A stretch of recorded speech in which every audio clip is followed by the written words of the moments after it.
Shalom, family. Let's get this room started. Remember, like, comment. Salaki, 1 second. Once again, I need you to like, comment, share, hit the notification button, do all those little things that help out with that YouTube algorithm. Okay? Let's get this word out there. Let's get this room filled up. Give y'all a couple minutes to like, share, comment, hit that notification bell, do what you need to do. Help the wolf pack get this word out. Give y'all a minute or two.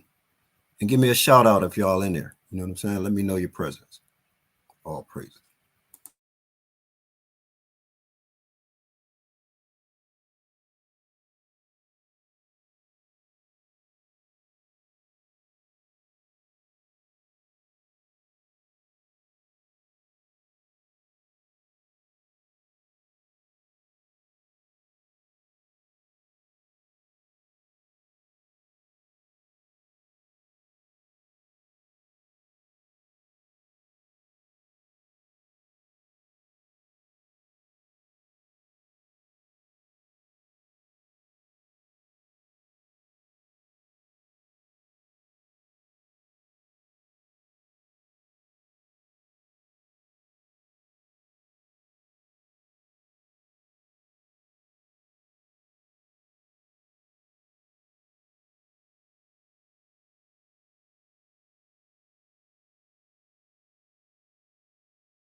All right, family. Let me check these likes. See what we got going on here.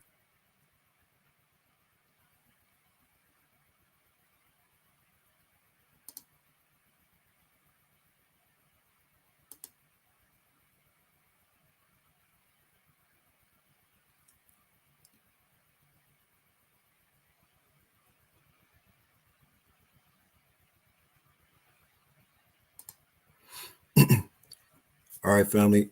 I need those likes up. Share. If you haven't shared, comment. It's crucial, Akim. If you're in here, go to the YouTube, leave a comment. That helps with the algorithm. A like helps with the algorithm. Make sure you hit that notification bell. That also helps. Share. That helps. And if you haven't, be sure to subscribe. We need to get this word out there. We got some powerful information today because we've been going over biblical fundamentals, right? So now that we getting the fundamentals down, I'm gonna introduce some tools of the trade to help you up your game when it comes to this biblical study, this biblical understanding. All right, so help me get that word out there. Like, share, hit the notification bell, comment.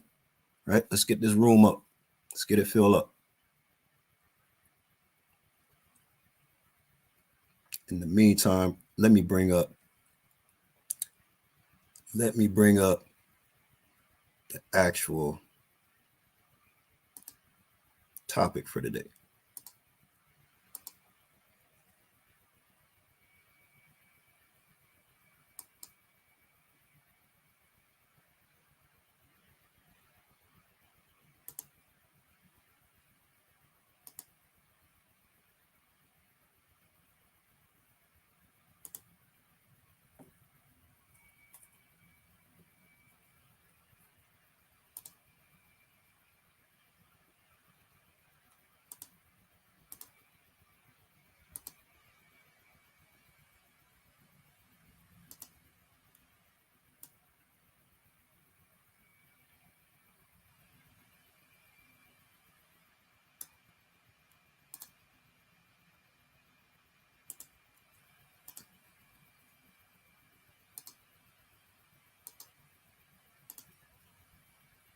All right, y'all see the topic for today, right?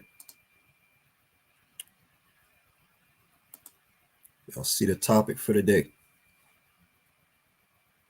Tools of the trade. Tools of the trade. Couch Captivity Created, episode number 140. We're gonna get into that. All right. I see we got a few of the family in the room. All praises. Throw a one up if the audio and video is good to go, and we'll get started here.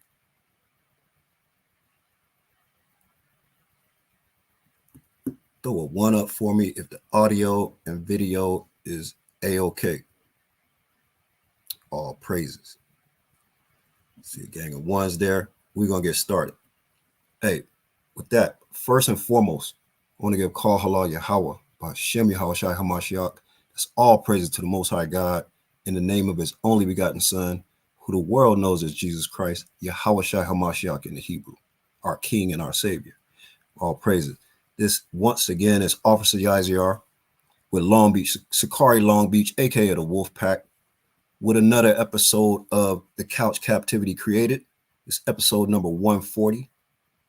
That's a good number right there. We getting close to that 144. I like that 144 number. Lord willing, we'll get there in a month or so, right? But y'all see the title. Y'all see the title of the class today.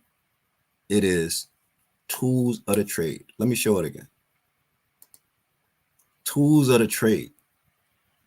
Now, I got some, maybe some carpentry or some construction tools here.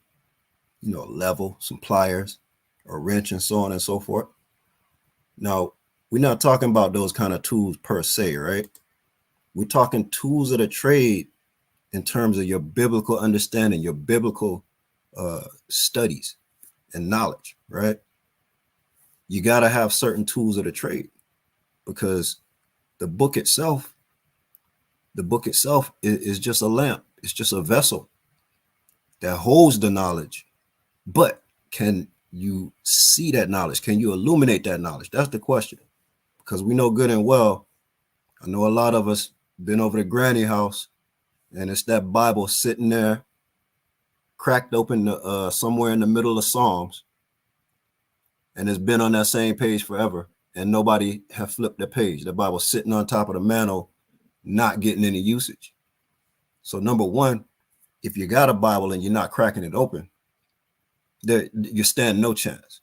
Number two, if you are reading the Bible and you are studying diligently, you have to kind of know how to properly discern and properly get the sense of what these scriptures are saying. And a lot of it has to do with etymology and where words evolve from and what the root word meanings are. And if you understand how the Bible is broken up, of course, everybody knows Old Testament, New Testament, right? So-called Old Testament, New Testament. And for Bibles that don't include the apocryphal books, like the King James 1611 includes the apocryphal books, right? You got, for the most part, the Tanakh, which is the Torah, the prophecies, and the writings, right? Those books are primarily, the original manuscripts are in Hebrew, right? A lot of the apocryphal books would be in Greek because a lot of that occurred under the Greek captivity. And then going forward, the New Testament, a lot of the full manuscripts are in Greek. For instance, the Greek Septuagint, right? Some of it might be in Aramaic, but for the most part, you got to understand to get a proper sense of the meaning of a lot of the words and phrases. You got to understand the etymology. And so I know in previous lessons, right, I introduced a little bit of vocabulary. So I want to go a little bit further. Okay. I'm going to go a little bit further into the vocabulary because I assume, right, because I've been taught by other brothers, by my elders, how to use these tools to rightly divide the word and how to go about approaching things. But I sort of assume that it's just common knowledge, but I got to remind myself, take a few steps back, right?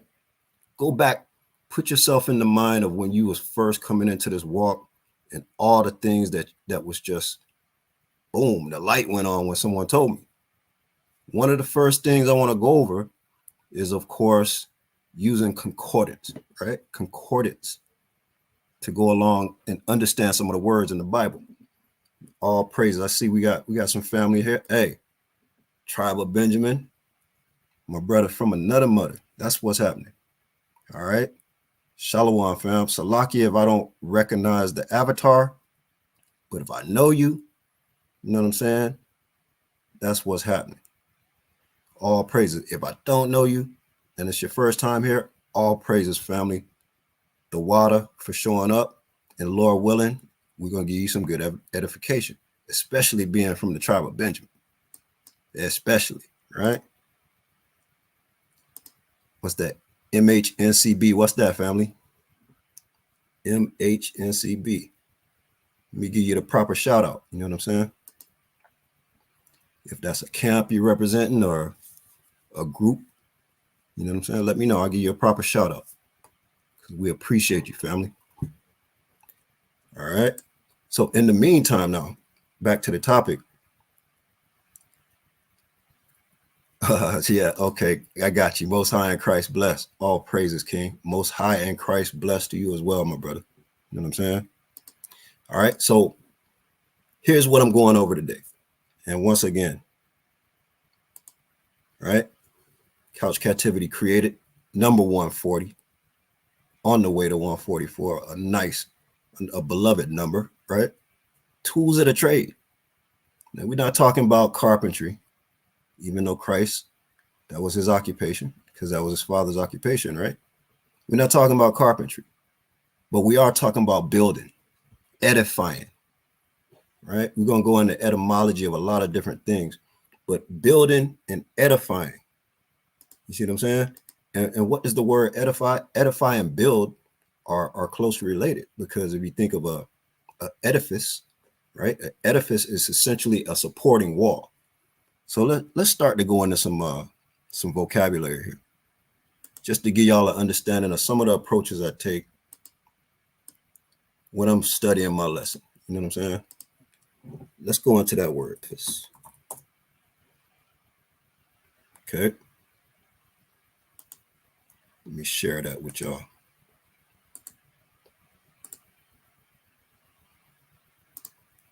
All right. Let me make sure it's on the screen for you. Right there. Here's the word edifice. Let me zoom in a bit on that. All right.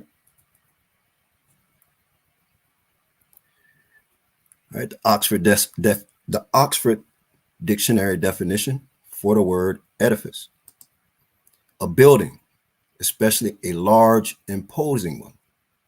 Right.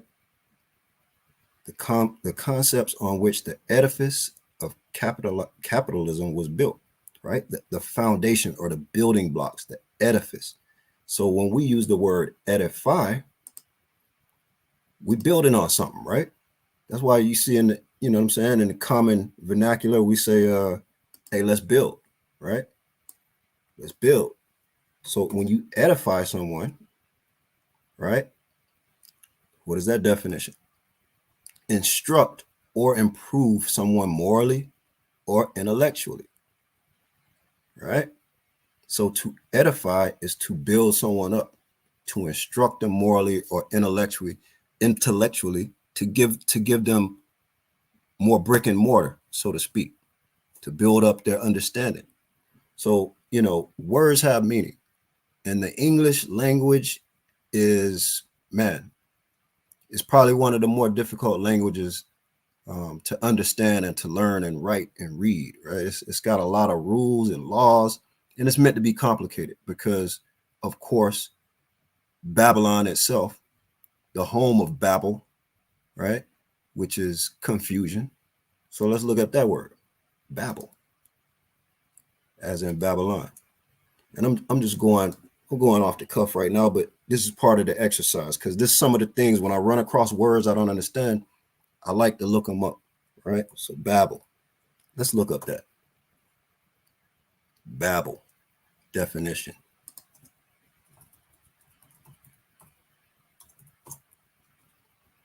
All right.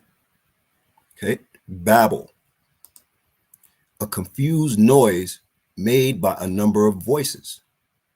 Right. Another word for that. Another definition for that word. Right. If I can get back to it. The second definition, a scene of noise and confusion. All right. The potential for confusion in this babel of textual formats is enormous. Right. Talk about it. Right. This is the English language explaining perfectly right here. Confusing textual formats. That's the English language for you. All right. So we're going to make it a little bit easier for you to unwrap some of this confusing babble, which is the English language. And more particularly, you know, a lot of the versions, or a lot of the translations of the Bible are Old English. That's why we do a lot of, you know, translation comparisons, right? We compare different translations because some of them, like the NIV and the NLT or the GNT, are in a little bit more modern English, right? But we're going to go through a couple different things here. Going to go through a couple different things. I think the first thing I want to go over is, let's go over, let's start with Matthew 1, right? Matthew, the first chapter. And this is an important book, this book of Matthew. In fact, as a group, the Wolfpack is currently going over this book in depth, right? Because no matter how much you think you know something, it always helps to go back over it, and then to go back over it with different brothers that give you additional perspectives, right? Because perspective is key. Now, why is this particular chapter so important? Anybody, just out of the blue. As far as, let's put it in the perspective of you trying to edify a Christian brother that is lost in that Christianity doctrine and dogma. Why is Matthew 1 such an important book to understand thoroughly to be able to edify your brothers? Anybody, right off top. All right. In the meantime, hey, Tribe of Benjamin, you in Fountain Valley, King? Yeah, I'm in Orange County as well. You know what I'm saying? So, hey, you've been meaning to join the camp, man. You could pull up on us anytime. I'll shoot you the camp address, the camp email, and you can get at us. All right. Matter of fact, let me do that right now while I'm waiting on some feedback. All right. Waiting on some feedback here.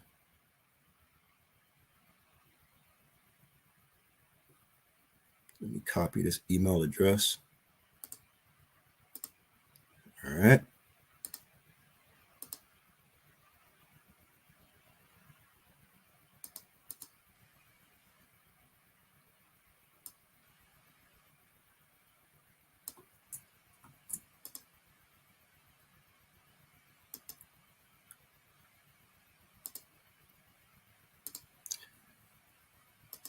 That's what's up, King.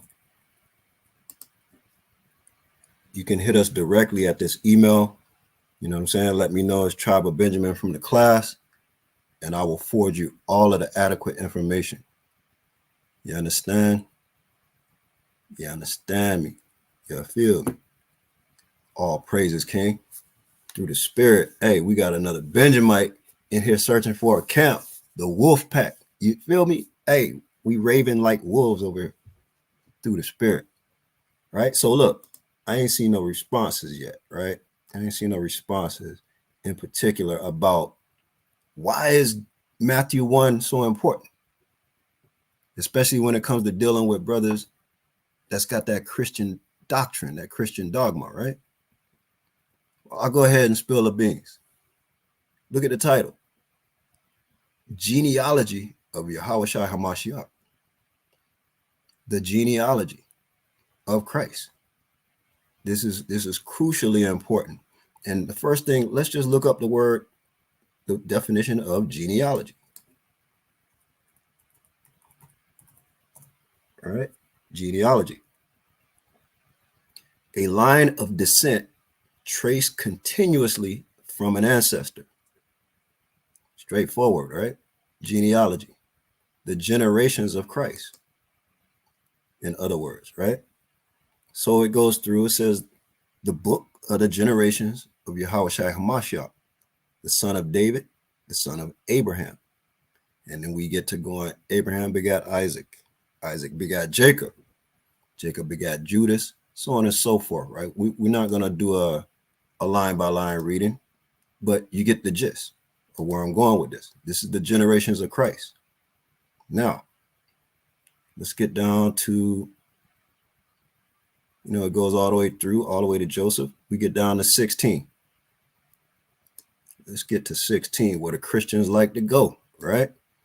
These Trinitarians like to go here because they lack understanding. They lack true understanding because they are indoctrinated, right? They speaking dogmatically, not according to thus said the Lord, right? So all the way from 1 through 15, we see the word begat, begat, begat, begat, right? All these men begat, other notable men in the lineage, begat, begat, begat, begat, begat. We get to 1 and 16, and it says, and Jacob begat Joseph, right? Jacob, the father of Joseph, the husband of Mary, of whom was born Jesus. Okay. Your Trinitarians or your virgin birth advocates like to go here. And they say, see, she was born of Mary. It had nothing to do with Joseph. But they err in their ways, right? They err in their ways. Hey, once again, all praises to you, Sister Tanya, for your continued and your extraordinarily gracious support, sister. We appreciate you. We appreciate you. And you're not feeling well, sis. Hey, let's get them prayers up for Sister Tanya Harad. She says you're not feeling well. We got these changes in weather out here in Cali, right? My allergies been acting up. I know I sound a little bit little hoarse today, right? I got me some water. Got to keep hydrated, right? But let's get them prayers up for Sister Tanya, right? She's not feeling well, and just prayers of thanks for her dedicated, continued, gracious support. All right, Ahabatha, sis, and we're gonna send them prayers up, and Lord willing, you'll be back at 100. You feel me? Back at 100 with no problem. All right, now look, why? All right, hey, we got Tulare in the building, Sakari Central Valley, right? The Cali Valley. All praises to you. Okay, so look, there you go, right? I see a student in here already. Zion says, look, the same word born is begat when you look at it in the Greek. Good deal, right? Good deal. Look, I know that Deacon Sakari University paying off, huh? But yes, sir, that's what it is. If we go to the Greek, let's go into the Greek. It's real simple, right? And for those of you who are not familiar with these tools, right here, I'm using the Blue Letter Bible, okay? You can go online and find the Blue Letter Bible. Just type in, I'll put it in the chat, Blue Letter Bible. For those of you who don't know, I'm just, I'm taking it to the basics. I'm not assuming anybody knows, right? This is from the Blue Letter Bible. You just Google that and you will online, you can get it. Or if you're on your mobile phone or your tablet, you can download the actual app. Now there's some slightly different functionality between the app and the online, but we're going to go through that. Right now I'm online. So we're going to show you how to get to these tools of the trade via the online version. So like the brother Zion said, that word begat in the Greek is the same word as born. That's true, but we're going to peel it back even another layer. We're going to talk about the different tenses of that verb. And then so you can understand even a little clearer why this little bit of confusion gets introduced to people that ain't got no oil in the lamp, right? Okay, so let's get to it. And for those of you who don't know, if you want to learn about a particular verse in the online version, you simply go to the Tools tab, and for the definitions and the biblical usage and the lexicons and such, we're going to go to the interlinear. Now, if you're on your mobile phone using an app or on a tablet using an app, you get that same list if you simply tap on the relative verse that you're looking for, and then the same list will come up. And what you want to check, when you want to check definitions, you want to look for the interlinear. Now here we have the interlinear, and we see Textus Receptus. That's the manuscript that it comes from, right? Textus Receptus. And up here, we see the Greek, the actual Greek from the manuscript. Okay, so you could do that for each verse, but we're going to go down even further, and we can see, and Jacob begat Joseph. Matter of fact, let's go up one. Well, actually, the word begat, right? And Jacob begat Joseph. Okay, that's the verse. Okay, let's look. Begat. Let's look at the Greek. Janal or Janel, right? G1080. Janel. Okay, what does that mean? Of men who fathered children, right? Of men who fathered children, to be born, to be begotten. To be begotten is of women giving birth to their children. But begat is of men who father children. We're going to get into that in a second, right? So, you can read through, so on and so forth. But it's essentially, this is the context of it, because it's talking about all these men who fathered children, right? Of men who fathered children. Now, once again, G1080, Janal or Janelle. Okay. Now, what's the significance of this? Well, if we keep going down, let's go back one. That was, and Jacob begat, right? Because again, look, Ezekiel begat, Manasseh begat, Ammon begat, right? All the way down here to Joseph's father, Jacob, begat Joseph. And then Joseph, the husband of Mary, right?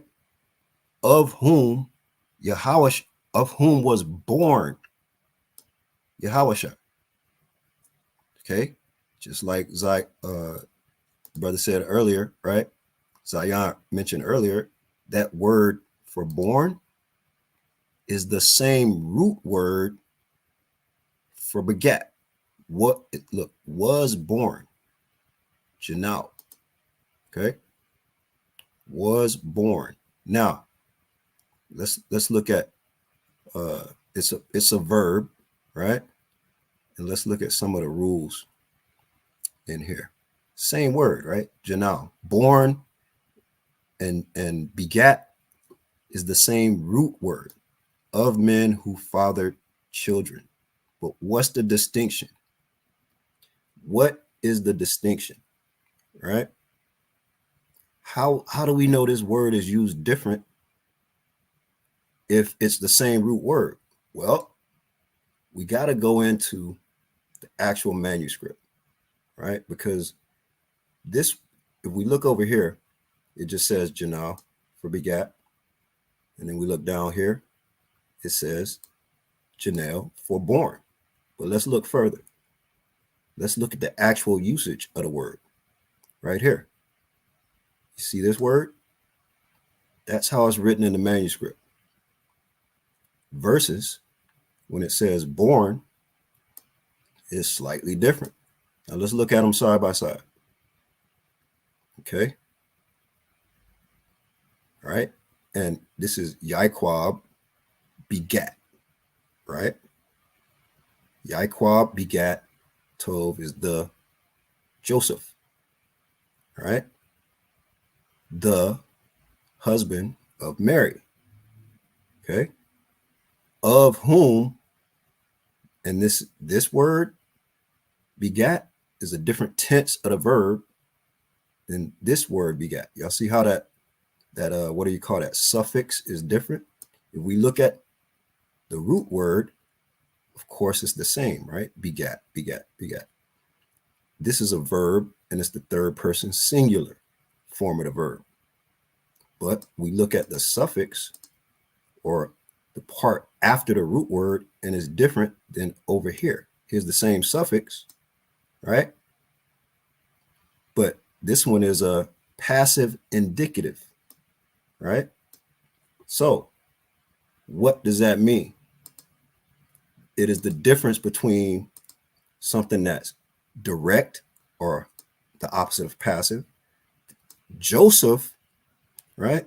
Or Jacob begat Joseph, okay? And it even uses this direct article, the Joseph, right?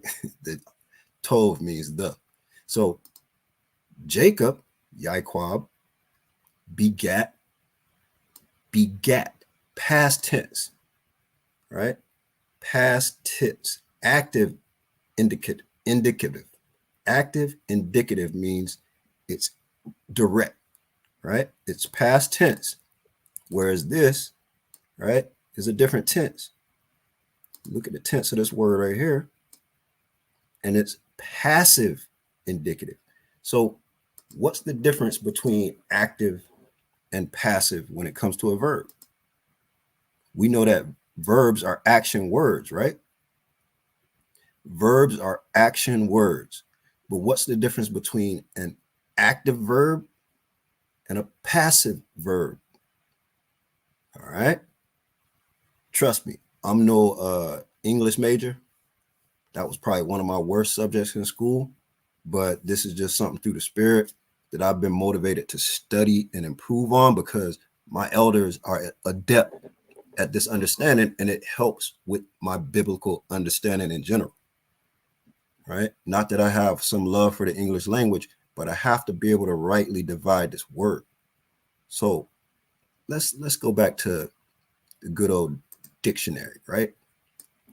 You know, we got these words active and passive indicative. Let's look up first the participles, right? So, or the actual tenses of what those verbs are. Now, begat, right?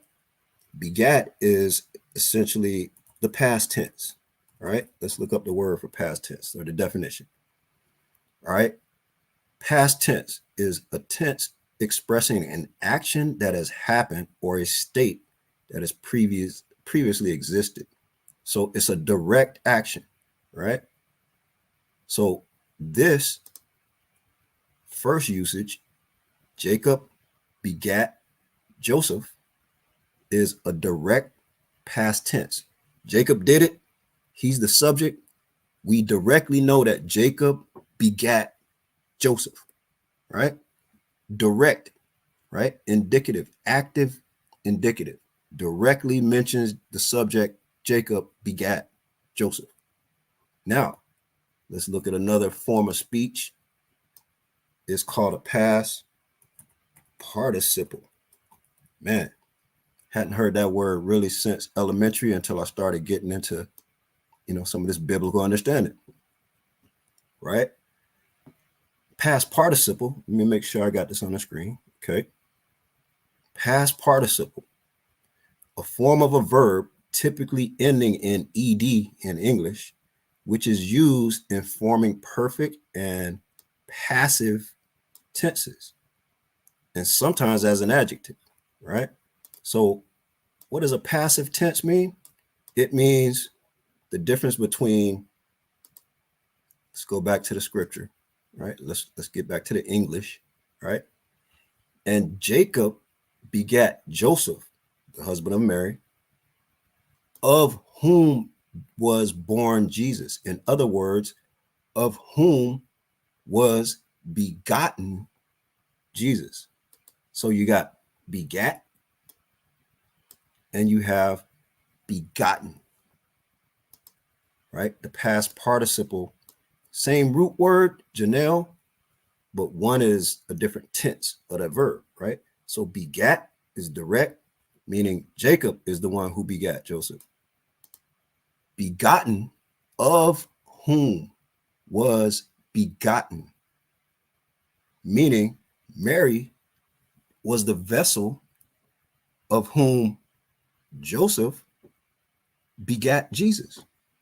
She was the carrier of the child, but Joseph begat Jesus of Mary, right?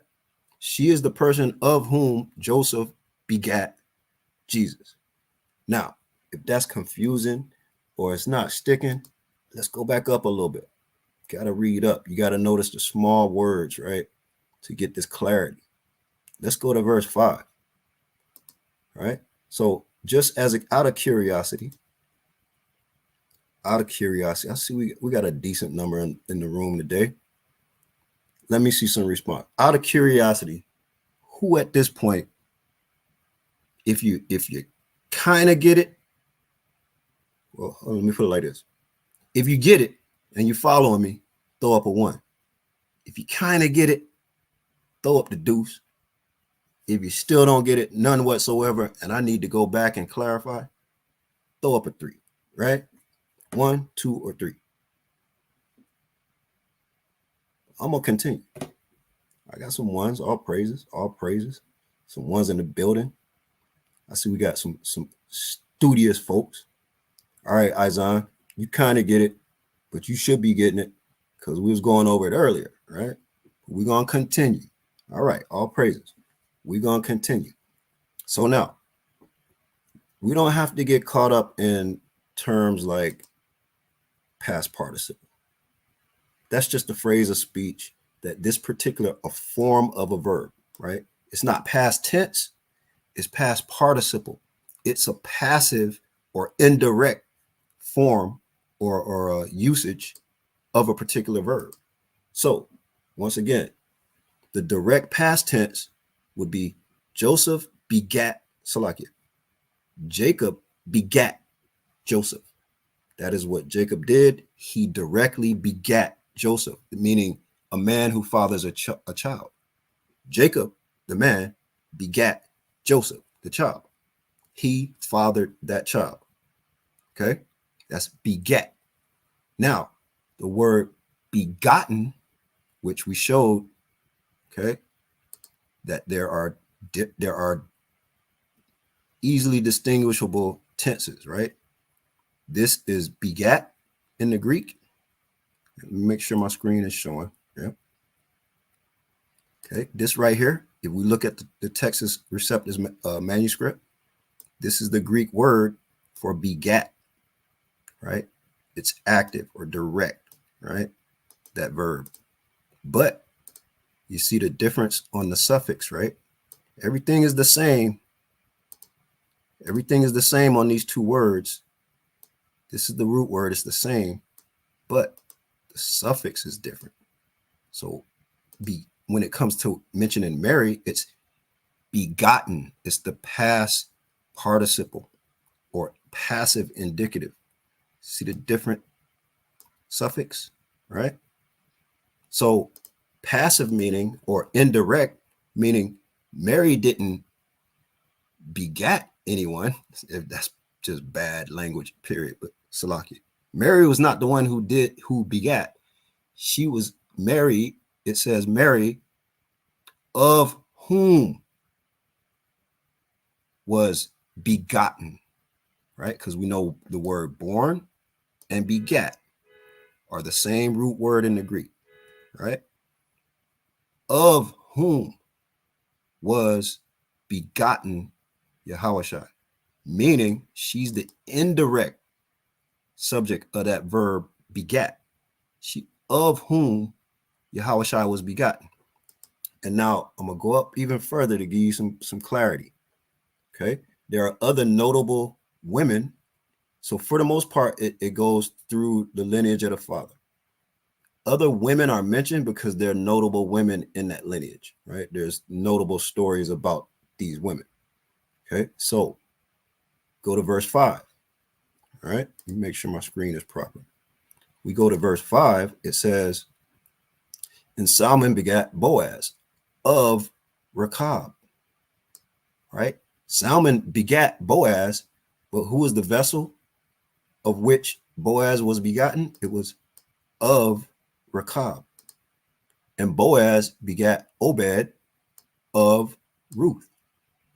You see what I'm saying? And look, and Jesse begat David the king, and David the king begat Solomon of her that had been the wife of Uriah. So let's marinate on that so that I can bring this thing full circle and make sure that we got clarity here. Now, another form of speech, and trust me, I'm just learning this stuff and going back over it. Like I said, some of this stuff I hadn't gone over since elementary school. But another form of speech is a prepositional phrase, right? Let's look up that. Prepositional phrase. A prepositional phrase. Okay, they don't really say with any clarity a modifying phrase consists of a preposition. So let's see what a preposition is.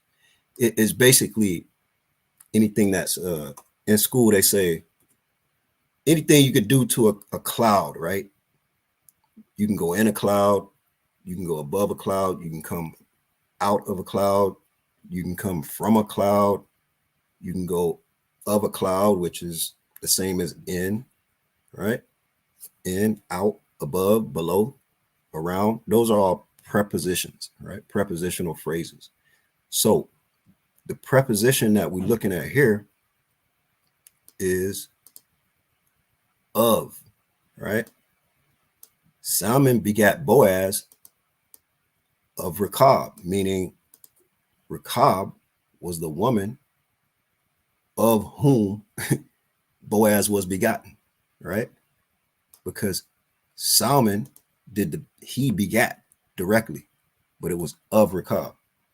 It's similar language down here where it says, of whom was begotten Yahushua, right? Mary is the one of whom was begotten, indirectly begot, right? But it was Joseph, just like all the other men in the lineage, that begat. All right. Now, let me slow it down for a second. Take another sample of the chat. All the brothers and sisters that put twos, is it still a 2? Or is it a 1.5? Let me know. Is it 1.5 or a 1? If it's a 1, even a 1.5, 1.25, I'll move on, and I'm probably gonna sink in as we go, because I'm gonna recap. But just let me know. Anyone that threw a 2 up at first, let me know if we've improved at least to a 1.5, 1.25, and Lord willing, a 1. Okay. All right. I see we got one that flipped to a 1. All right. I'll give you a couple more seconds to reply before I move forward. And let me reiterate while I'm waiting on the responses. All right. All praises, sis. See, we making progress. We got a 1.5. So now, aside from all the fancy terms and forms of speech and so on and so forth, right? This is the number one takeaway I want y'all to look for. This is the tool, is looking at the interlinear. Okay. Number one, most Christians will not know that born and begat. If you go to the interlinear, born, right? And Jacob begat, right? Janelle, G 1080. And of whom was born, Janelle, G 1080. Same root word, but different suffixes, meaning they're different tenses of that verb. One is direct, and one is indirect, right? See the different this is a different suffix than this, right? And don't worry about it if it's a little too much to all, you know what I'm saying, comprehend all at once. Just go back and look over it, look at some of the definitions, and then think of some other verbs that are past tense versus past participle, right? Okay, so same word in the Greek, different tenses, but same root word in the Greek, but in the English, they switch it around, and one is begat and one is born. Now, I can't say that they, purposely is using trickery, but I would dare to say that that is some human bias, right? What do you call that? Confirmation bias or whatever. Whoever at the time was writing this chose that English word instead of saying, and Joseph begot Jesus, right? And primarily is because Mary is a very notable, of course, the mother of Christ is a notable woman of Mary, the husband of Mary, right? Of whom was born Jesus is just an extended version of an indirect verb that's used earlier, right? And Salmon begat Boaz of Rechab, right? Rechab was the woman of whom, or a better word, by which Salmon begat Boaz. Think of it like this, right? She is the woman of whom Salmon begat Boaz. Same as here. Mary is the woman of whom Yahushua was begotten. So begat, begot. Two different tenses of a verb. But you would never dig into that unless you go into the Greek. All right? So there. Now, with that being said, how many people in the chat actually use this tool, this interlinear tool in the Blue Letter Bible? Throw a 1 up if you regularly use it. Throw a 2 if you use it here and there. Throw a 3 if you've never used it before, right? Let me get some feedback real quick, because we're going to go forward with this. I'm going to show you some more examples of how words have meaning. All right? Words have meaning. There's true meaning. There's meaning that might be a little bit shifty or misleading, right? Feed me righteously, all praises. Shalom to you, feed me righteously. Like, once again, Salakia, if I don't know you by your avatar or your screen name, but this is a new face as far as I'm concerned, so all praises. Welcome you into the, the Couch Captivity Created with the wolf pack of Sakari, Long Beach. All praises. Feed me righteously. Okay? Hey, look, we got brothers from the East Coast tuning in. All praises. Sakari, Miami. You feel me? We up, King. We definitely up in there, right? We there. All praises. So yeah, let's see. Feed me righteously. All praises. You use it sparingly. Okay. That's all good, because if you use it sparingly, Lord willing, I'll give you some motivation to use it a little more to gain even more understanding. You see what I'm saying? And I'm not sure how much of this you caught. You might have to go back and rewatch the replay. But what we've been going over so far is Matthew, the first chapter. In the first chapter of Matthew is very important. Why? Because it's the genealogy of Yahushua HaMashiach. And we know a lot of our brothers and sisters that's indoctrinated with that Christianity, right? It's the worst drug. It's worse than heroin and crack cocaine and meth all combined, right? It's the worst drug, Christianity. It pollutes the mind, pollutes the spirit, because it's indoctrination, it's dogma.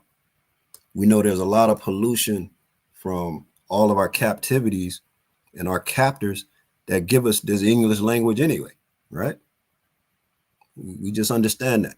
And we know if we go to let's go to Sirach, the prologue. And the reason I'm getting into this, let's go to the prologue in Sirach. Let's get some scriptures. Okay. It's the prologue, the wisdom of Jesus, the son of Sirach, not Yahushua Hamashiach, but another man named Jesus or Joseph or Yahushua, right? Etymology once again. Okay.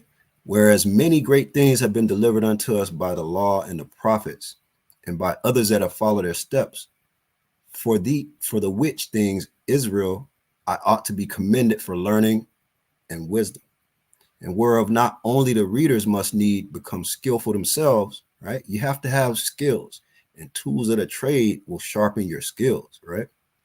But also they that desire to learn be able to profit them which are without, both by speaking and writing, right? And it keeps going. My grandfather.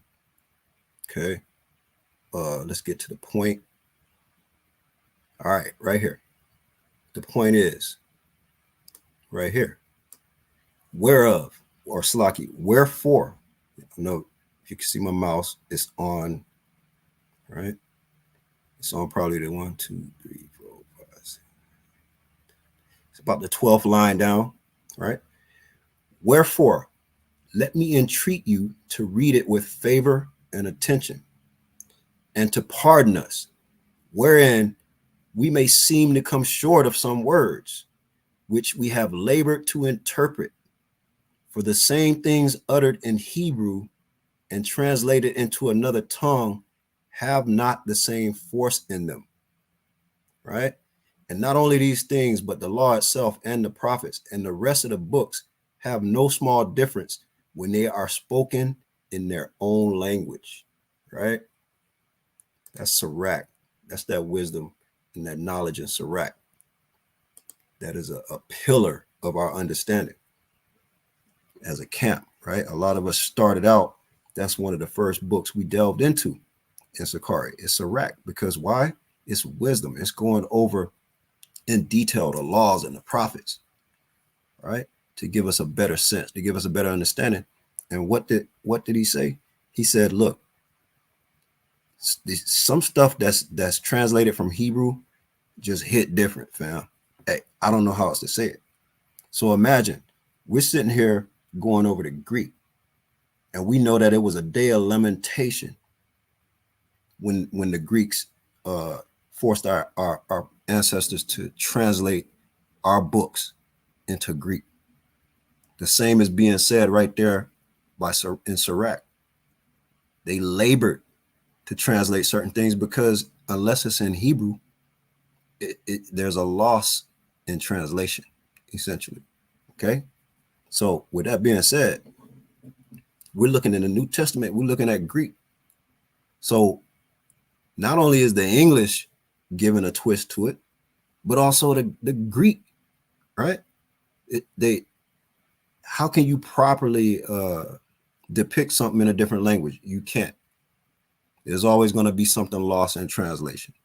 So that's the importance of going back and doing your study on etymology, where words come from.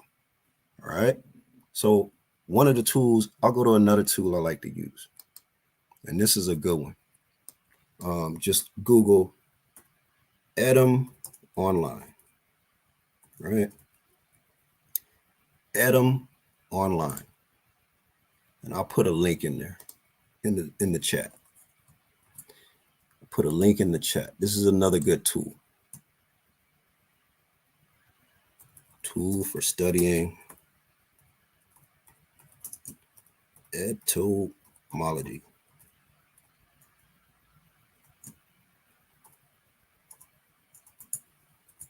All right, Edom online.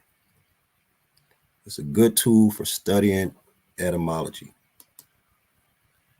All right, paste it again so it's a little bit clearer. There we go. Just out of curiosity, how many in the chat have used this tool? Online, the online etymology dictionary, Edom online. How many people have used this tool? Right? Hey, Shalom, family. Jeremiah, always good to see you swing through, fam. All praises. Lord willing, you in good spirit and good favor. Everything good, right? Pull up, man. Holler at your family sometime. You know what I'm saying? We always enjoy seeing you swing through. All right, family? All praises. Once again, how many of you are familiar with this tool, Edom Online? Whoever is familiar, throw a one up, right? Because here's one thing you got to understand. A lot of the, especially like the King James Version, right, is a lot of old English, especially the 1611. Very old English. Very difficult to understand to some common English readers, right? You really have to delve into the book and get a sense of what is meant by some of the words, right? I'll give you an example of how words can change meaning over time in an English example. All right. So let's go, 19th century, right? In American English in the 1800s, right? The word gay meant happy, right? Now, fast forward to the 21st century, the word gay, you know what I'm saying, mean a bati boy, for lack of a better term. You understand? Anybody understand what I'm talking about? Let me know if that's confusing to you. But this is etymology. Similar words can change. The etymological meaning can change over time, is what I'm saying. So if there's a word in the Bible that we run across in English that we're not familiar with, then we look it up, and we look it up in the Strong's, right? The Strong's Concordance. But we can also look up the same word, in Edom Online. So as a matter of fact, let's look up begat in Edom Online, just to be thorough with it. Begat. All right. An archaic past tense of beget. Let's see. Related entries. Beget. Middle English, begetten, from Old English, begetten, West Saxon, begetten, right? Begotten, to get by effort, find, acquire, attain, seize, right? To procreate. Generally used of the father only. Okay. It's still holding true. Similar formation in Old Saxon, begetan, Old High German, begazen, Gothic, begetten, to get, obtain. But look, to procreate, right? Generally used of the father. So there you go. That's just extra little tools to use. Now, here's a little class participation. Somebody, let's see, is it anything in here? Let's look for another word. Matter of fact, let's look up genealogy. Let's do that. But if anybody else has another word that you're curious about the etymology, just type the word in the chat, right? Type the word in the chat and we'll look it up. You see what I'm saying? We'll look it up. But let's look at genealogy. Genealogy. All right. Line of descent, pedigree, descent. All right. From the Old French, genealogie, late Latin, genealogia, tracing of a family. From the Greek, genealogia, the making of a pedigree, right? From genea, generation, descent, right? So we know even further than simple etymology or meaning of words, right? Meaning of words have different contexts culturally, right? So in the Hebrew culture, when we trace a lineage or a genealogy, who do we trace it by? Simple question, right? Simple enough. Everybody knows that, right? Let's go to the book of Obadiah. All right, let's go to Obadiah. Salakia. I'm thinking Numbers 1. I'm tripping. I'm thinking about eradicating Esau. All right, Numbers 1. Okay, let's go back. This is elementary basics, right? All praises. I see we got a word or two in here that brothers want to look up, but let's just go here.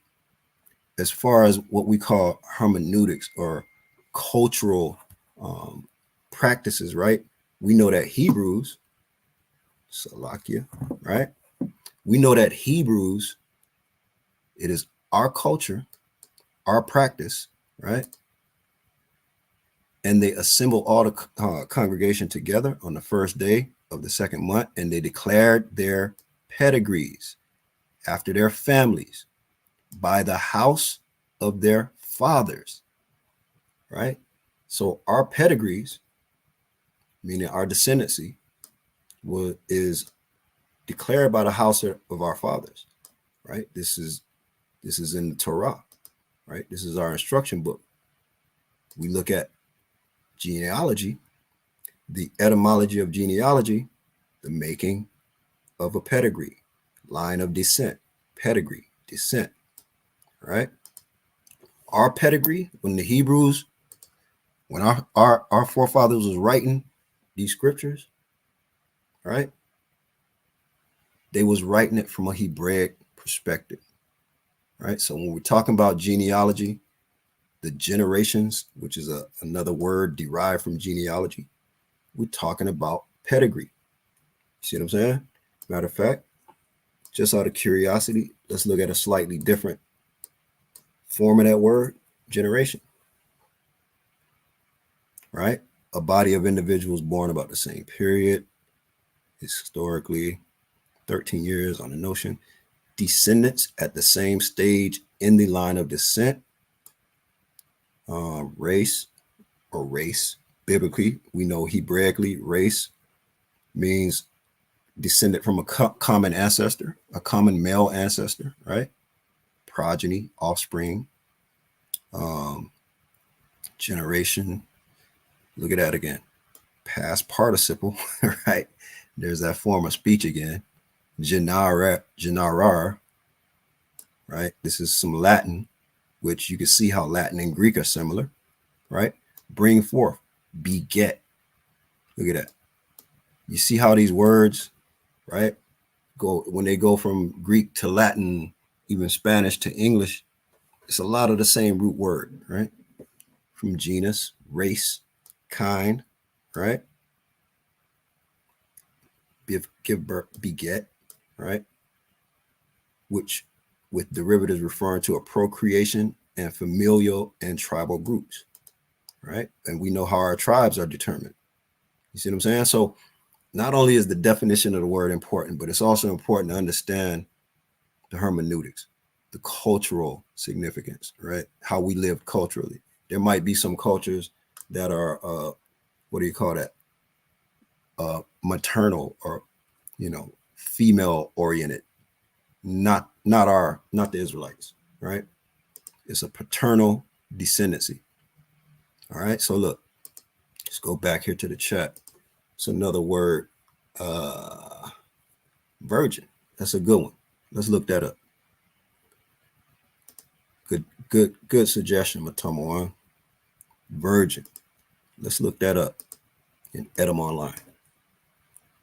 Because we know biblically, right? Biblically, we know what that means. But then we also know the modern construct of a virgin in America is a female who, has never laid with a man. But we know biblically, right, especially in a lot of the Old Testament, when the word is used, it simply refers to a woman of marriageable age, right? Okay. Virgin, circa 1200, right? Unmarried, right? Or a chaste woman, meaning, her chastity is still intact, meaning physically she's never laid with a man. All right. A chaste woman noted for religious piety and having a position of reverence in the church. Okay. So look, even that word chaste and chastity, can be construed as something else, right?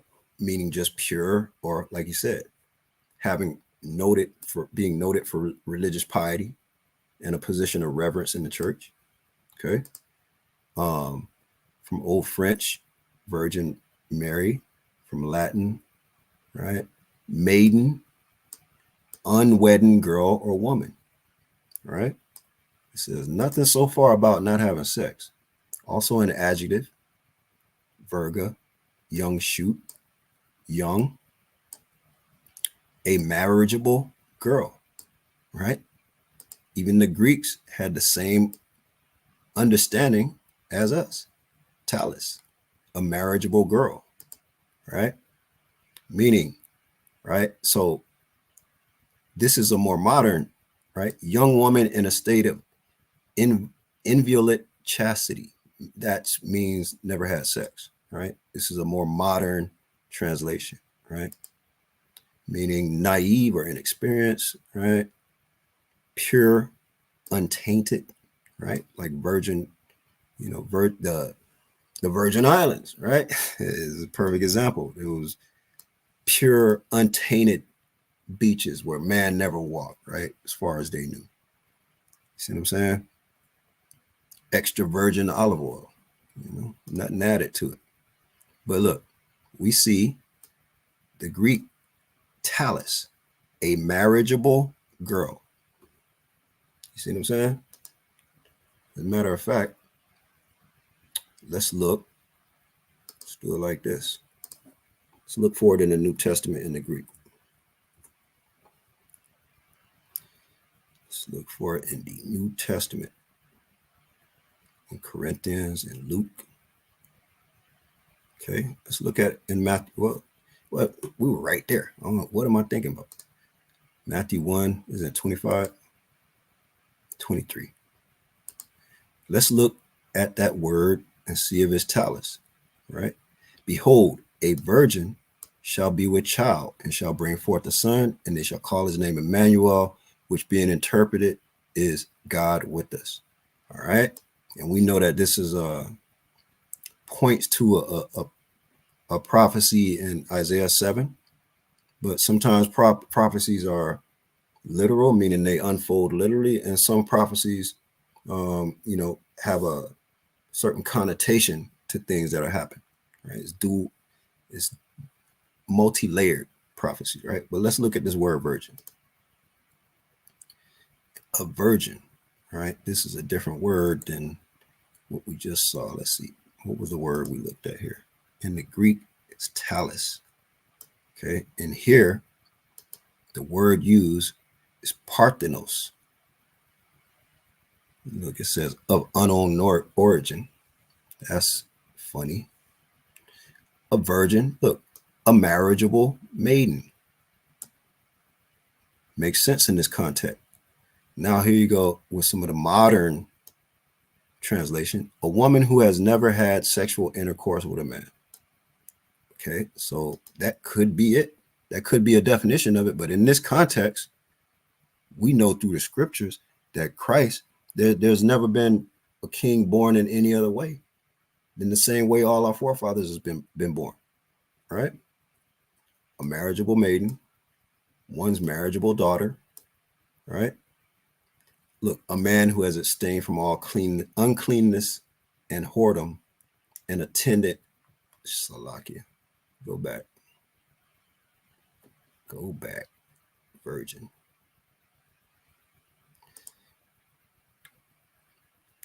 A man who has abstained from all uncleanness and whoredom attendant on idolatry.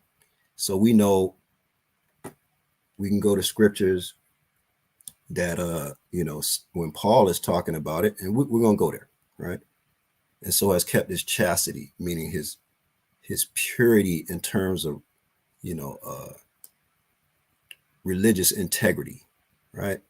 So, and then this is a modern one who has never had intercourse with a woman. But let's just go back through to some of the other examples, okay? Let's go to some of Paul. Paul.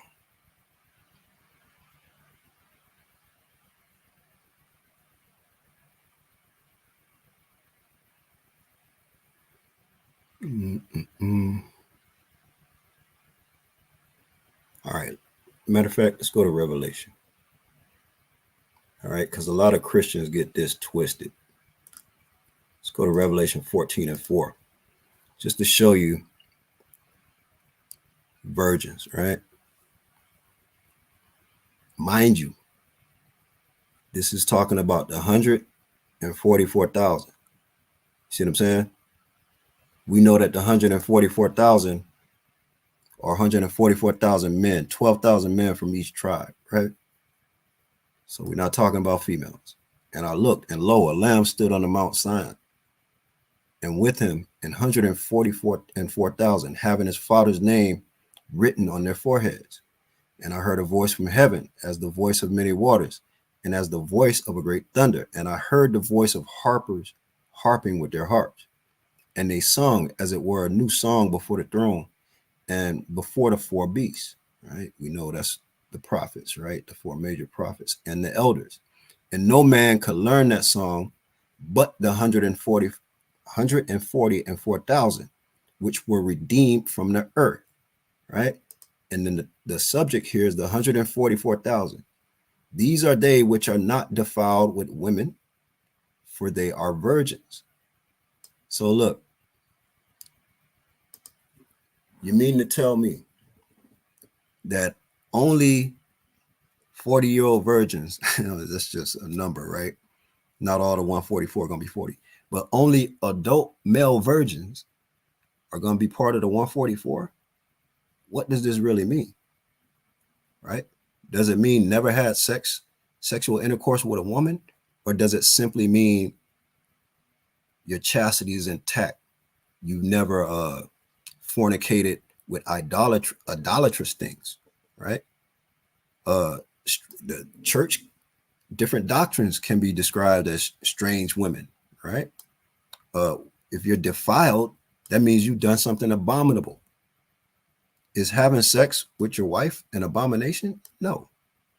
I mean, you would be unclean until a certain amount of time. You got to bathe and such, but you're not defiled, right? You're not an abomination. They are virgin in a sense that they've never fallen to idolatry. You see what I'm saying? For they are virgins. And just out of curiosity, all right, these are they which follow the Lamb whithersoever he goeth. These were redeemed from among men, being the first fruits unto God and to the Lamb. Okay, so let's just look at that word, virgin. Let's see what that word is. They are virgins, same word, parthenos. All right, parthenos. So yeah, we know in the Old Testament and in the New Testament, there's several iterations of the word virgin. All right, but we know in the Hebraic context of this particular verse, it's definitely talking about a marriageable maiden, right? Or one's marriageable daughter. There you go. It's not talking about a man, and it's definitely not talking about a virgin woman. Now, who can tell me, and this is the interactive part of the class, who can tell me a precept real quick? Give me a precept that proves that Joseph is the pappy, right? That, it's not some, what do you call it? Immaculate conception. Let's get about 2 or 3 precepts, right? Just to see where everybody is. to prove that Joseph is the pappy. Give y'all about 30 seconds. I'll run off a couple for you. I expect some of my soldiers to be on point in here. Okay, John 1, got you. John 1 is a good one. John 1 and 45. Okay. Let's get a couple more going.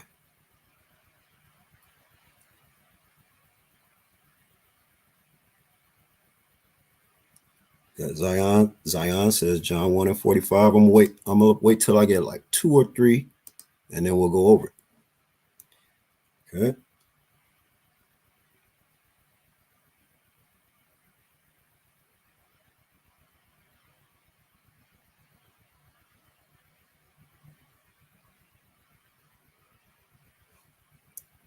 Come on now. This is the interactive portion of class, right?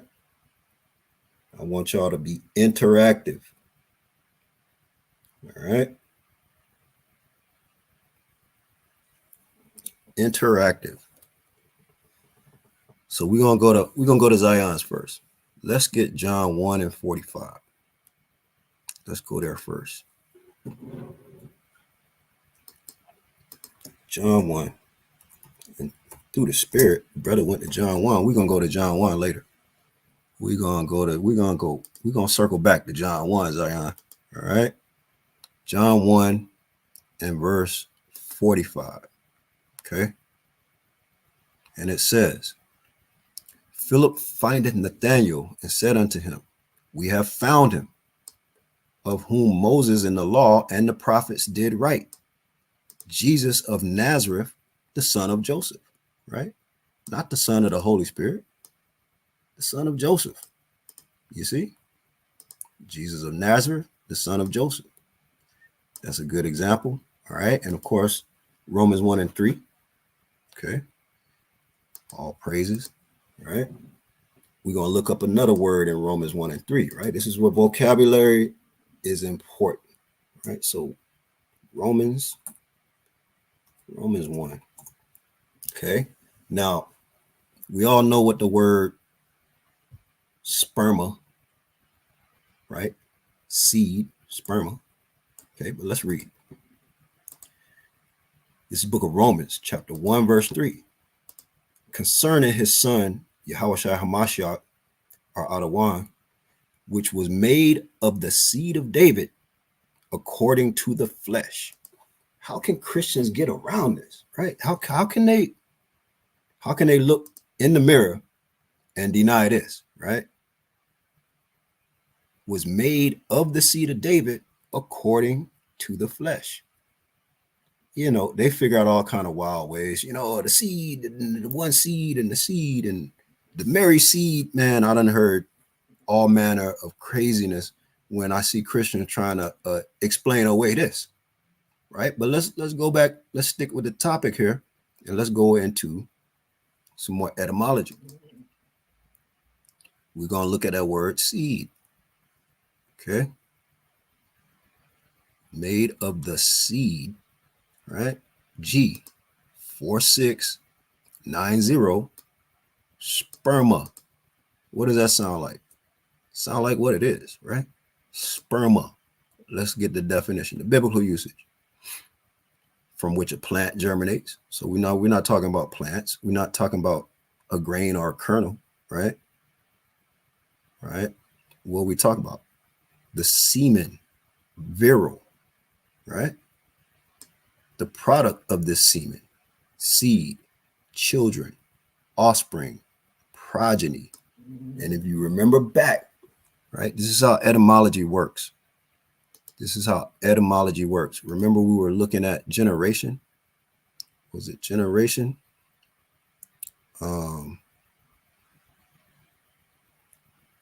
It was genealogy, right? Pedigree, descent, right? Pedigree. I thought I saw progeny in here. Let's see. Go forward. Descent, right here. Progeny. See what I'm saying? Progeny, generations. And then we go to that word again. Right? Sperma, the seed of David, the sperma, the progeny of David, his progeny, his offspring, his generation. It's plain as day, plain upon tables, right? Let's see who we got. Who else we got in? Who else put their bid in, right? Okay, Luke 3:23. I know where you're going with that, King. Let's get there. Let's get Luke. Matter of fact, we're going to stay in John 1, too, because I'm going to go back to John 1. All right. But let's go on to Luke. All right. Luke 3:23.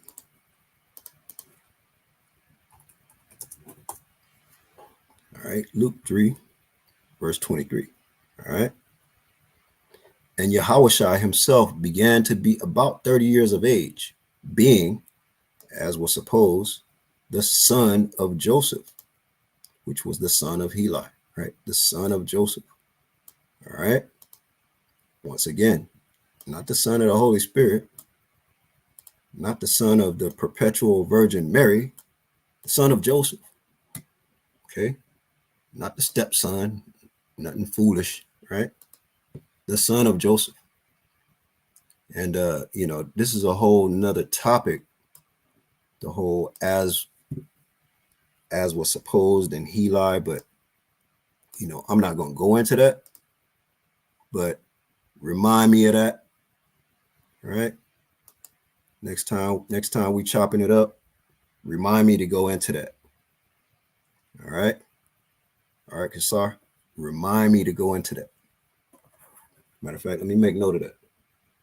That's a good one to go into, as was supposed. And for all of y'all that's not privy to, the Long Beach, the Sakari Long Beach Wolfpack chats, a lot of stuff we chat amongst each other with and study as a group, this is stuff I bring out in class. So, Lord willing, it'll come out. But make note of that real quick. Okay. Bet. All right, Kassar. So remind me. I made a note of it, but remind me, we're going to go into as was supposed and the whole deal with Heli. Right? But that's for another topic. Now, through the Spirit, right? Brother Zion brought out John 1:41 and 45, just showing proof of the fact that this is Joseph, the son of Joseph, and Joseph was the father, Joseph the pappy. Also Romans 1:3, the seed of David, according to the flesh, is plain upon tables, right? Now, let's go to a more I don't know how we describe it, a more in-depth explanation, right? We're gonna go to Wisdom of Solomon. I believe it's the 7th chapter. Wisdom of Solomon 7. I believe so. Wisdom of Solomon 7. We're looking around. It should be around 5, right? Let me get that up. Wisdom of Solomon. I'm gonna go to Wisdom of Solomon 7 and 5. Okay. Another example scripturally that just shows Joseph was the pappy, because no other king, right, is born in any such other manner. Okay. So let's start from the top. Wisdom of Solomon, chapter 7, from the top. 1 second, because there's no interlinear on the apocryphal books, but let me see. We'll circle back to that. Let me just read this scripture, right? Wisdom of Solomon, chapter 7, from the top. It says, I myself am a mortal man, like to all, and the offspring of him that was first made of the earth. All right. And in my mother's womb was fashioned to be flesh in the time of 10 months, being compacted in blood, of the seed of man, and the pleasure that came with sleep. Straightforward, right? Ain't no Holy Ghost, you know what I'm saying, impregnating a perpetual virgin here. None of that spookism. All right. That's pagan mythology and Greek and Roman mythology that is in accordance with this perpetual virgin, immaculate conception, this purity of a woman is God, and all this foolishness, man. The scriptures are plain as day, right? Wisdom of Solomon, chapter 7, once again. Carrying on, right? And then my mother's womb was fashioned to be flesh in the time of 10 months, and being compacted in blood of the seed of man, and the pleasure that came with sleep. And when I was born, I drew in the common air and fell upon the earth, which is of like nature. And the first voice which I uttered was crying, as all others do. I was nursed in swaddling clothes, and that with cares. For there is no king that had any other beginning of birth. Right? There's no king that had any other beginning of birth. So, with that being said, is Yahushua our king? Right? Shall the scepter depart from David? It shall not. Right? Yahushua, the king of the Jews before his death, burial, and resurrection, crucifixion, right? Death, burial, and resurrection. Gonna be the same king when he returned to reclaim this kingdom. You see what I'm saying? You just got to understand what these words is really talking about. And so there was no other king. All right, let's go right back to Wisdom of Solomon real quick, just so y'all get this. Look, for there is no king that had any other beginning of birth. You know, he drew in the common air, he fell out crying. He was fashioned to be flesh in his mother's womb, of the seed of man, and the pleasure that came with sleep. Not the Holy Ghost impregnating a young woman. Come on now. Purity foolishness. Now, going back to where I was going, we're gonna probably land the plane here. Yeah, we're getting close to a good landing spot. I want to go back to another important tool. And through the Spirit, Zion, he brought out John 1:45, as a precept for Christ actually being the son of Joseph and Joseph being the father, right? Now, another thing in John 1, where a lot of Christians like to go to, let's just read it. In the beginning was the Word, and the Word was with God, and the Word was God. Oh, okay. So Christians really get confused here, right? Because in the beginning was the Word. All right. So the Word got you, Yahushua. And the Word was with God. Okay, Yahushua with God from the beginning. I'm following you. Check. Got you. Makes sense. Scripture says that, right? Since the, firstborn from the dead, from the foundation before there was even heavens or earth, right? So, but here's where the Christians get twisted. And the Word was God. So Yahushua was with God, but he also was God. You got to really be twisted to try to make that make sense and say that this God and that God are the same person, because then you're trying to say Yahushua is schizophrenic. Okay? It ain't gonna work like that. It makes no sense like that. So how do we decipher this? How do we discern this? This is what we do. Let's go into the Greek. Let's go into the Greek here. Okay? And again, we got to learn these languages, right? Right? Certain words like, okay, logos, right? The word, logos. Okay. And then there's theon, right?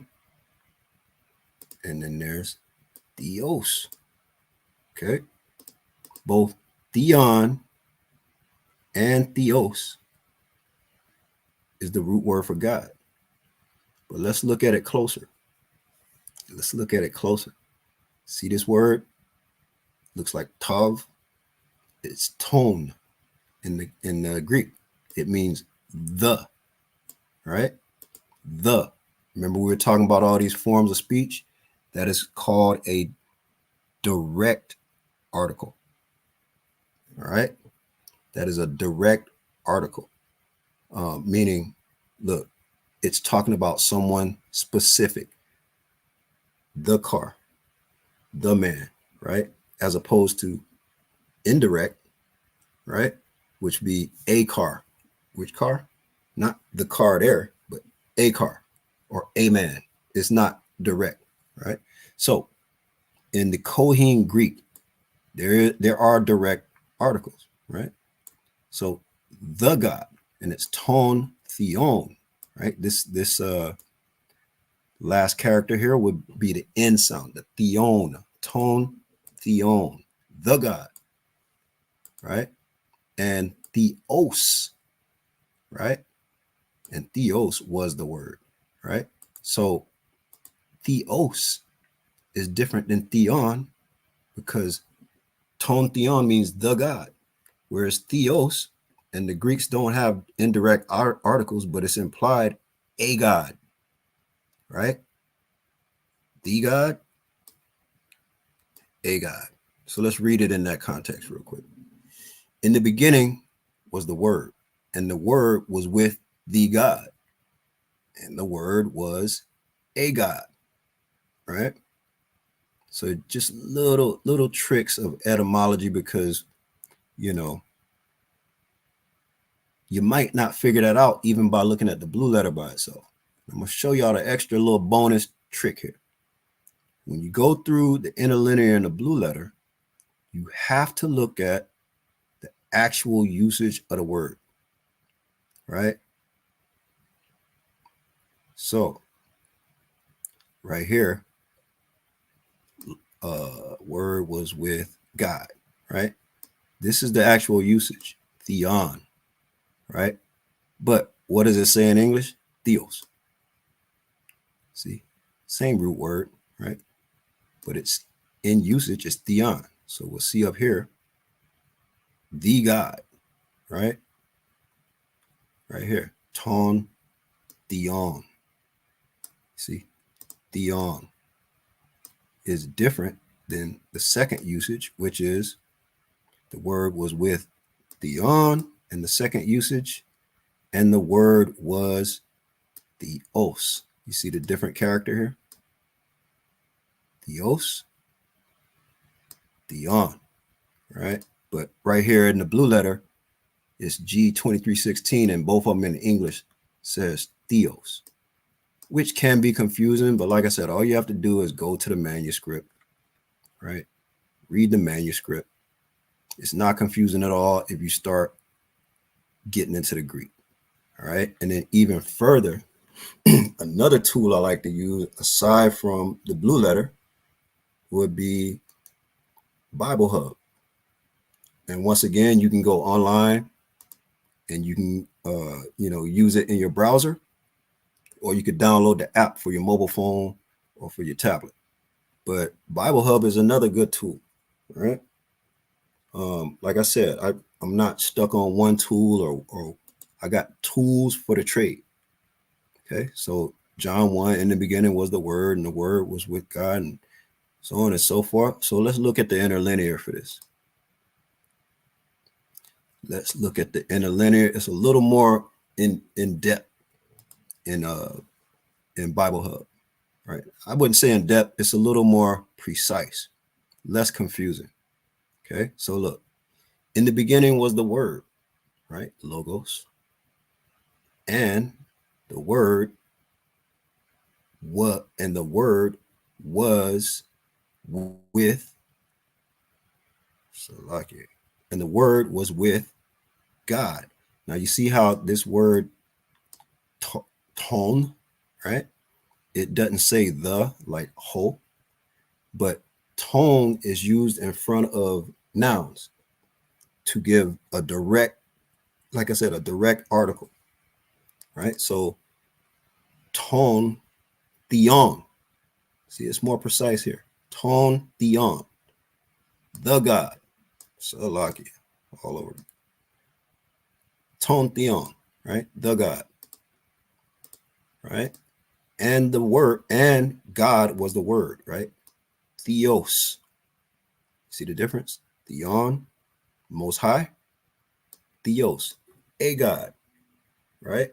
Not only is Christ referred to as Theos, but we see the word Theos throughout the New Testament, referring to men of power, referring to wicked men of power. It's not constrained. It's not a title, right? It's not a proper name, but this ton theon is the God, right? The God. It gives a significance to it. And so let's look up ton. See what it says here. Does it give an explanation?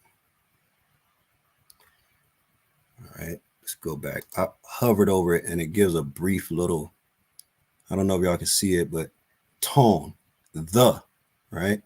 The definitive article, right? It's a definitive article, right? Including the feminine he and the neuter to in all their inflections, the definitive article the. So a definitive or a direct article, right, is specifically saying that's the one, that particular one, the God.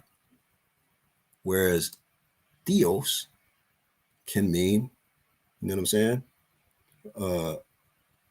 any power or deity. You see what I'm saying? So let's get an example of that, and then we'll wrap this up. Let's find the word God in the Greek. Let's find an example. Okay, let's go to the New Testament. Man, we got a plethora, right? Where should we go here?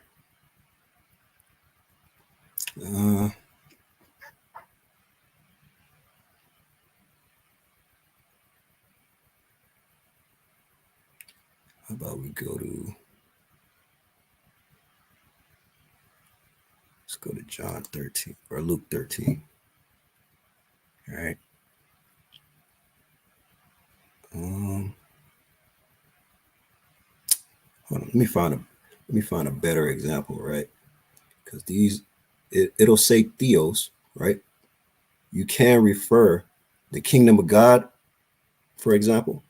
We know that that's theos in the usage, right? But you will see the Most High in the New Testament referred to as theos, like a God, but then you will never see any other entity mentions as ton theon in the New Testament. That's Yahweh.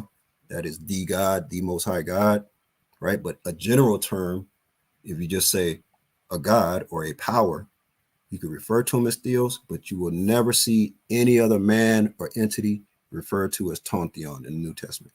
That's exclusively to the Most High God, right? So let's see what that word is. The kingdom of God, right there. Theos, right? But look, let's see in the Greek.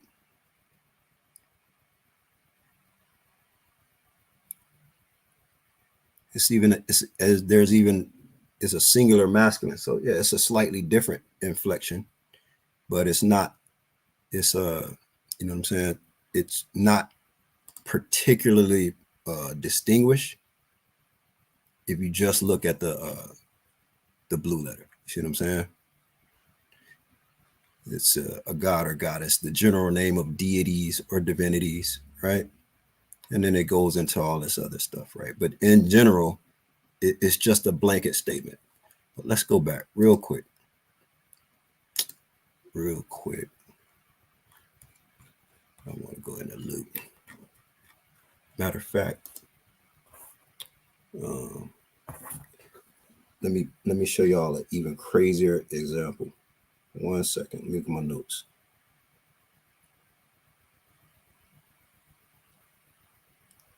One second.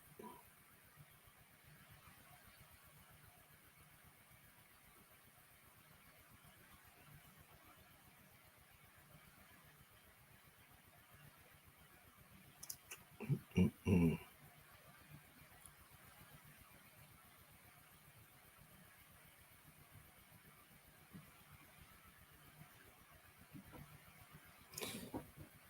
See, this is it.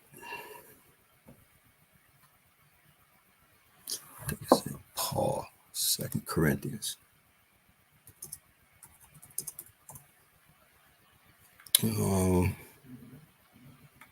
Okay, perfect. Here's a perfect example. This is the one I was looking for, and we'll land the plane with this. Okay. All right. All praises. Hey, my powerful, my brother right there, man. We got another one. 2 Timothy 1:16. So here go the first one. Okay. 2 Corinthians 4:4. All right. It says, in whom the God of this world hath blinded the minds of them which believe not, lest the light of the glorious gospel of Christ, who is the image of God, should shine unto them. Hey, who is the God of this world? You see what I'm saying? And let's look for that word, because we know the God of this world is not the same as Christ, who is the image of the Most High God. Right? So let's look at these words and show you the similar root words. The God of this world. Look at that. Theos. Same word, same root word, theos. Right? And then just to clarify, the final usage, same word, theos. Right? It is a general phraseology that means a power. Right? But you will never see, and see, this is inflected. You see that different suffix?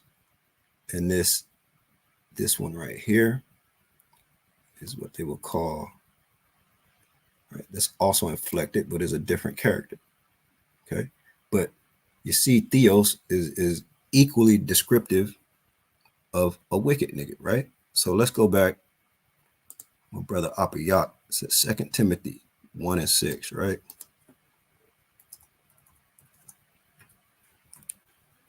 2 Timothy 1:6. All right. 2 Timothy, was it 1:6? Okay, I see what you're saying. 2 Timothy 1:6, right here again. Wherefore I put thee in remembrance that thou stirred up the gift of God. So let's just look at that word.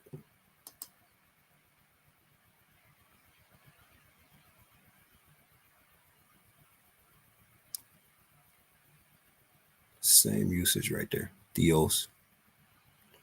Let me get the Greek.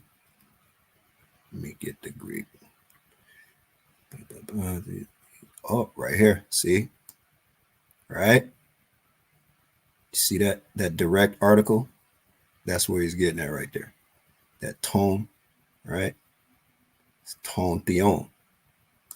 Even though it'll say theos, right? But we see, right? The theon, the tone in particular, we see that tone, the God, right? So we call, direct article. See what I'm saying? The genitive, the definite article. I keep saying direct article. Definite article. Genitive, singular, masculine. I remember Apiak gave me the breakdown on that, right? Apiak know more about those tenses than me. I'm probably gonna have to get with Apiak and review this class and be like, hey, I'm gonna bring out some more of this and compare notes with my brother, right? So yeah, at the end of the day, Lord willing, right? We went over a couple things, a couple tools of the trade that's helpful to you. You know what I'm saying? Matter of fact, we'll go back to the screenshot. We'll go back to the screenshot. Tools of the trade. See what I'm saying? Tools of the trade. We gotta have all these little tools in our sheath, right? In our tool belt, in the quiver, ready to go. Boom. Right? So these Christians don't stand a chance when they're coming with this dogma. We hitting them with that real. All right. So, we went through a few scriptures, but a lot of this was, etymology, like Etym Online tool. We went through the Strong's Concordance. We went through Bible Hub, right? You got all kind of different lexicons. There's Strong's, there's Thayer's, right? Just research different tools.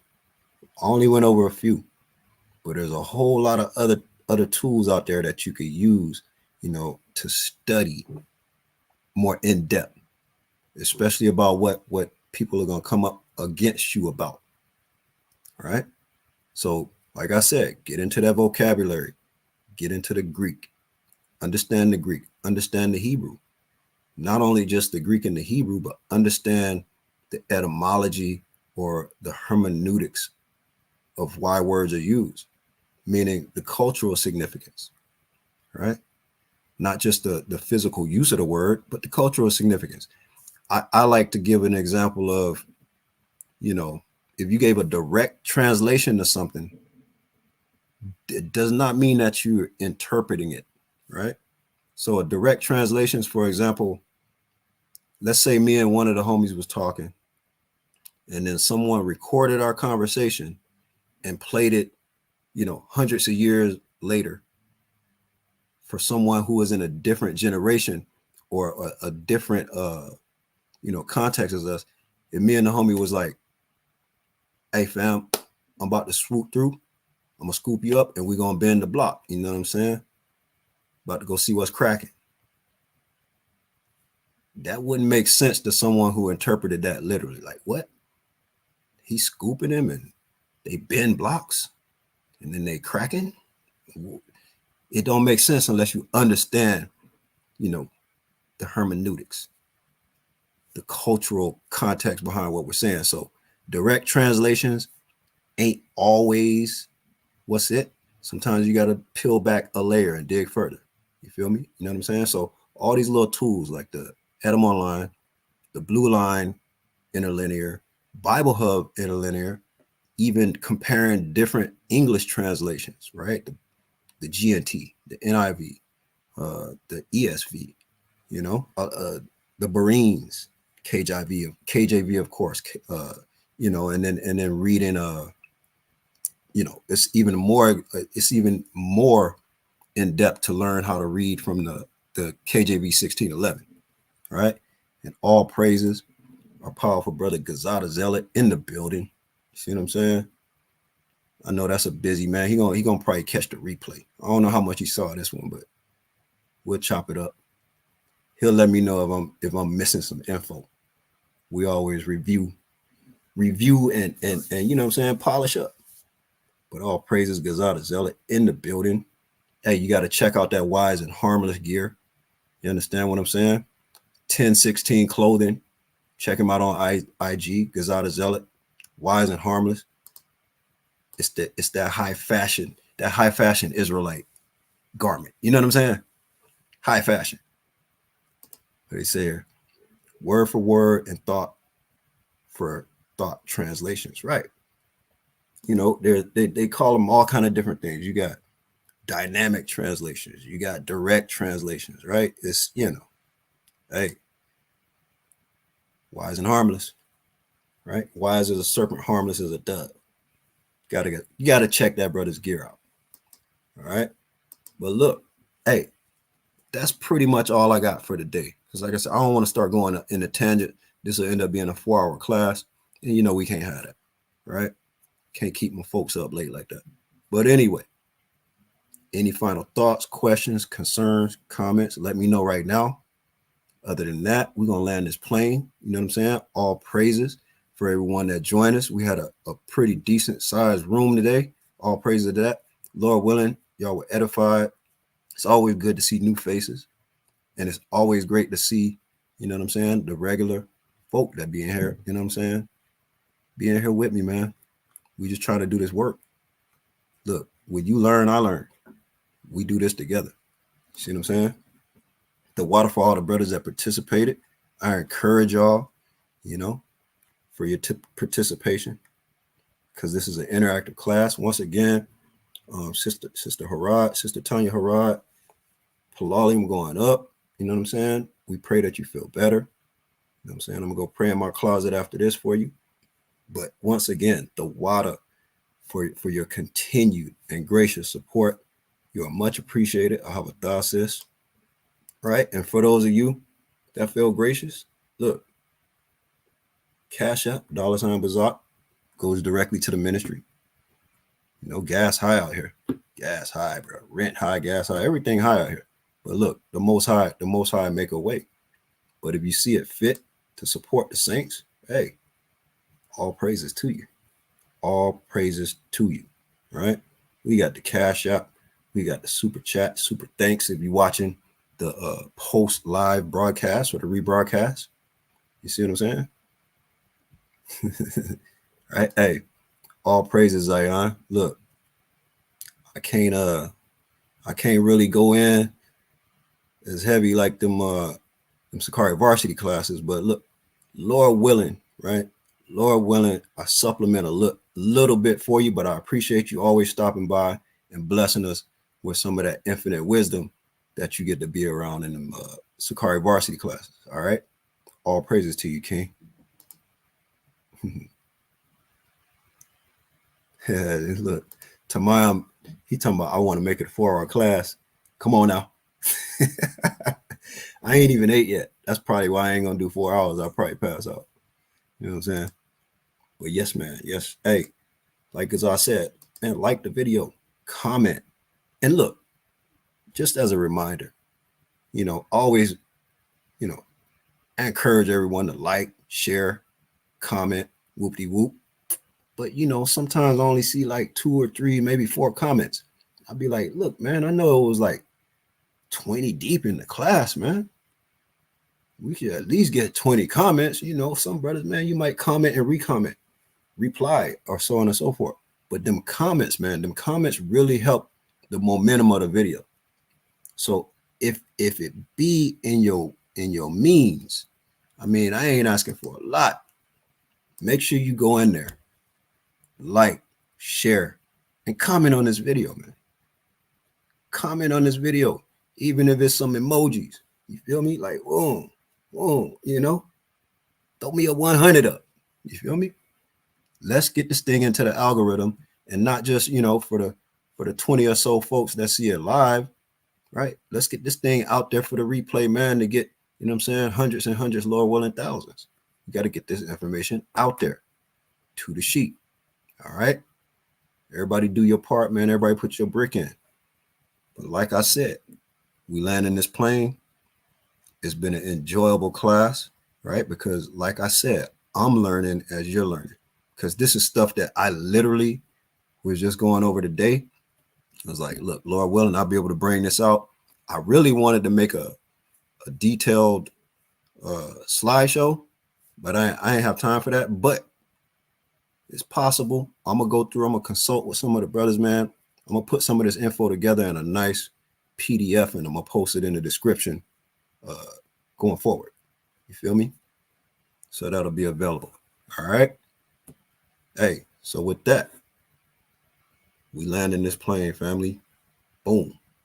Wheels down. You know what I'm saying? Rubber to the road. And with that, I want to say, call halal Yahweh by Shem Yahweh Shai Hamashiach and Kwame Yashra.